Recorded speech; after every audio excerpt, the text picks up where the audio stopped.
నా జీవితంలో యేసే నామానికి మహిమ కలుగును గాక. మొన్నటి దినము నా సాక్ష్యం ఏంటంటే, మొన్నటి దినం 11వ తారీఖు మరి ఈ కుమారుడు అయితే పాయసం తీసుకొని ఉన్నాడు. నేను జూలూరుపాడని కొద్దిగా పని మీద వెళ్ళటం జరిగింది. 11 గంటలకు ఫోన్ వచ్చింది. 11:30కి అయ్యకు ఫోన్ చేశా. అయ్యా, ఇది నా స్థితి అని అంటే, నేను పులిపీఠం మీదే ఉండనని అయ్యగారు చెప్పినారు. యేసే నామానికి మహిమ కలుగును గాక. అయ్యా, ఇది భయంకరమైన స్థితి అయ్యా, ఏం చేయాలో నాకు అర్థం కావట్లేదు నాయన అన్నప్పుడు, నువ్వు భయపడబాకు, నేను పులిపీఠంలో మీదనే ఉన్నానని అన్నాను కదని అయ్యగారు చెప్పి ఉన్నారు. అదే రీతిగా అది మామూలు పాయసం కాదు, గడ్డి మందు. ఎమ్మటే గవర్నమెంట్ హాస్పిటల్కి తీసుకెళ్ళటం. ఆ గవర్నమెంట్ హాస్పిటల్లో కొద్దిగా కేర్సెక్ చేస్తున్నప్పుడు అర్జున్, అది జగన్మోహన్ రెడ్డి అని పాలొంచలోనే బాలాజీ హాస్పిటల్కి ఎదురుగానే అక్కడ తీసుకెళ్తున్నాడు. ఆయన కక్కపోపిచ్చారు. నేను దేవుణ్ణి కాదు బాబు బ్రతికించటానికి, మా పెదనాన్నే నేను బ్రతికించలేదని ఆయన భయపెడుతున్నాడు. ఆత్మీయ తండ్రి ఫస్ట్ మాట అన్నారు కదా, ఇది కష్టం కదా అని ఒక మాట అన్నారు. లేదయ్యా మీరిట్టంటే నేను తట్టుకోలేను అన్నప్పుడు, ఏం కాదులేని రెండో మాట వచ్చింది, యేసుక్రీస్తు నామానికి మహిమ కలుగును గాక. ఏమి కాదని నీ దాసుల నోటి ద్వారా వచ్చింది కా ప్రభువా, ఎటువైపు చూసినా నాకు ఆధారం లేదు కనుక నీ దాసుల నోటి మాట చేతనే నన్ను విడిపించావు, నన్ను జీవింపచేశావని ఆ విశ్వాసంతోనే ముందడుగు వేస్తున్నప్పుడు ఎటు చూసినా 10,000 కూడా సహాయం లేదు. వాళ్ళు అన్నారు కదా, నేను దేవుణ్ణి కాను, నేను బ్రతికించలేను, నా ప్రధానాన్నే బతికించలేదంటే ఆరోగ్య హాస్పిటల్కి వెళ్ళండి అని అంబులెన్స్ పంపి ఉన్నప్పుడు ఆరోగ్య హాస్పిటల్కి వెళ్తే వాళ్ళు, నేను అనుకున్నగా ఆరోగ్యశ్రీ మీద చేస్తారేమో చూస్తారేమో అనుకున్నా. అక్కడికి పోయి చూసి అక్కడున్న డాక్టర్ని సూపరింటెండెంట్తో ఆయనతో మాట్లాడిచ్చాను. అయితే ఏం చేయాలండి, ఇది సీరియస్ అన్నప్పుడు అయ్యగారు మాట్లాడారు కదా. అయ్యగారు మాట్లాడినప్పుడు మా ప్రయత్నం మేము చేస్తామని అంటే, సర్లే చేయండి అని ఆత్మీయ తండ్రికి తెలియదు కదా.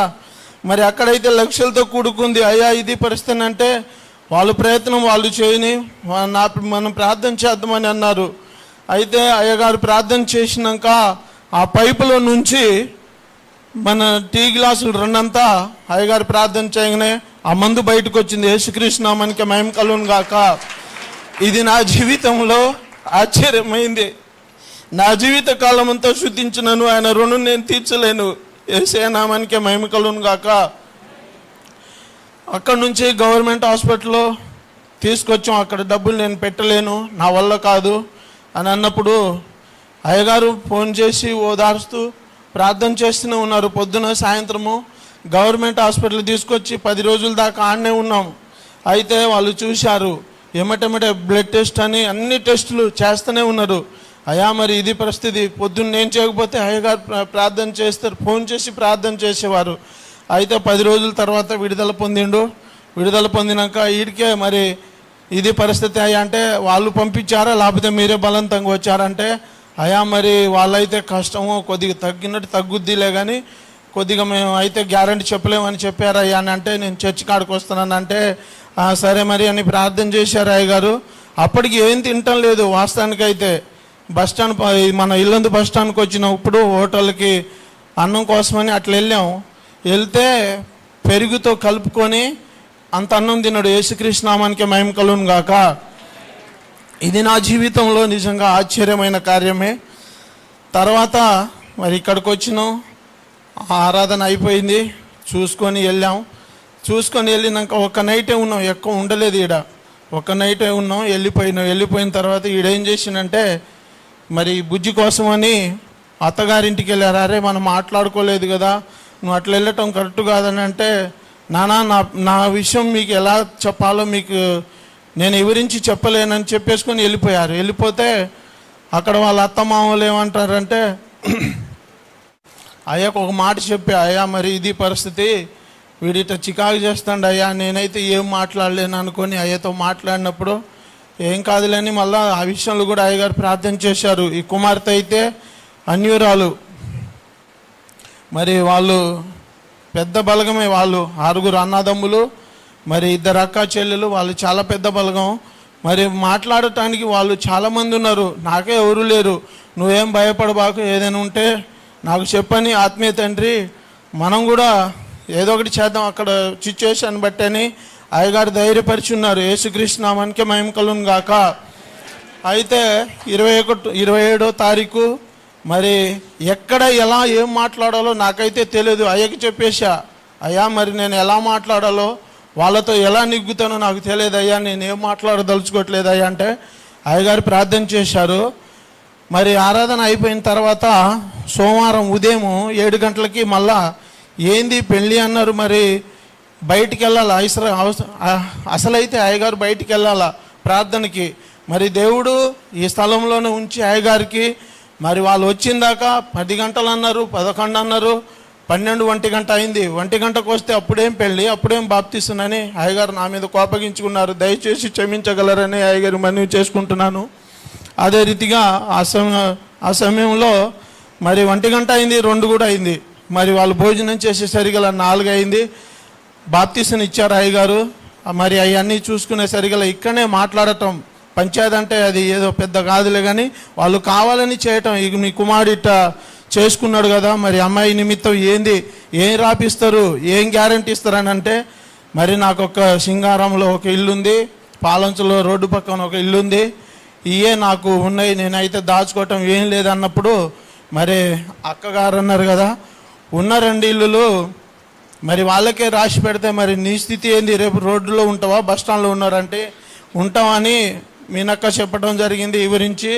మరి సర్పంచులు ఈ స్థలంలోనే రావటం, మరి మాజీ సర్పంచ్ అని సర్పంచ్లని మరి నీకు ఎవరెవరు నిలువైన వారని అంటే నాకు దేవుడు తప్ప ఎవరూ లేరని దేవుని మీదనే డిపెండ్ అయి ఉన్నాను.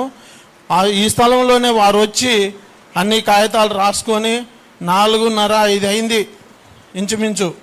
మరి ఆ సమయంలో వాళ్ళు భోజనాలు చేశారు. ఆ సమయంలోనే ఎమ్మటే బాప్తిసం అయిపోయిన తర్వాత ఘనమైన రీతిలో వివాహము జరిగించి ఉన్నాడు దేవుడు. యేసుక్రీస్తు నామానికి మహిమ కలుగును గాక. నా జీవిత కాలము స్తుతించినాను, ఆయన రుణం నేను తీర్చలేను.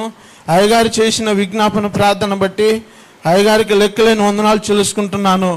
యేసుక్రీస్తు నామానికి మహిమ కలుగును గాక. మరి అదే రీతిగా ఎన్నో గొప్ప మేళ్ళు చేస్తూ ఉన్నాడు. నా తండ్రి చచ్చిపోయాడు, తల్లి కూడా చనిపోయింది, పెద్ద కుమారుడు కూడా చనిపోయాడు, వీడు 2వ వాడు గనక మరి చేని విషయంలో కూడా ఎన్నో ఆటంకం పరుస్తున్నారు. ఈ సంవత్సరం నా ఆశ ఏందనంటే ఒకటే అనుకున్నా, వాగ్దానం ఈ సంవత్సరం చేసిన వాగ్దానం బట్టి అయా మారు నాకు కొత్త కోడలు వస్తే తన చేతిలో గింజలు వేపియాలి ప్రభు అని అనుకొని అదొకటే మాట అనుకున్నాను. కానీ ఇంత రిస్క్ ఉంటుందని నేను అనుకోలేదు. అయినప్పటికీ రిస్క్ ఉన్నప్పటికీ ఆత్మీయ తండ్రి చేసిన విజ్ఞాపనను బట్టి నాకైతే ఆనందంగా దేవుడు మంచి కోడలు ఇచ్చారు. దేవుడు యేసుక్రీస్తు నామానికి మహిమ కలుగును గాక. మరి పెళ్ళి అయిపోయిన తర్వాత ఆ పెళ్లిలో ఇస్తున్న అది ఒక చీటి అయ్యగారు పెళ్లి చేసిన, మరి దేని నిమిత్తం నాకు తెలియదు, ఎవరికి ఇవ్వాలమ్మా అంటే మరి మా మాయ జేబులో పెట్టండి అయ్య అని అయ్యకి చెప్పడం జరిగింది. మీ మాయకి చెప్తే మీకు వస్తుంది అని అంటే మా మాయకి ఇవ్వమన్నది. యేసుక్రీస్తు నామానికి మహిమ కలుగును గాక. దేవుడు ఎన్నో మేలు చేసి ఈ స్థలంలోనే నన్ను బ్రతికించి ఈ స్థలంలోనే నాకు సమాధానంతో మరి వాళ్ళు వచ్చారు. ఇక్కడనే మంచిగా వివాహం జరిగింది. ఒక్క రోజులోనే ప్రకటన లేదు, ఏమీ లేదు, ఎమ్మటెమ్మటే దేవుడు గొప్ప కార్యం చేశాడు. యేసుక్రీస్తు నామానికి మహిమ కలుగును గాక. ఈ గొప్ప సాక్ష్యం దేవుడు దీవించి ఆశీర్వదించును గాక.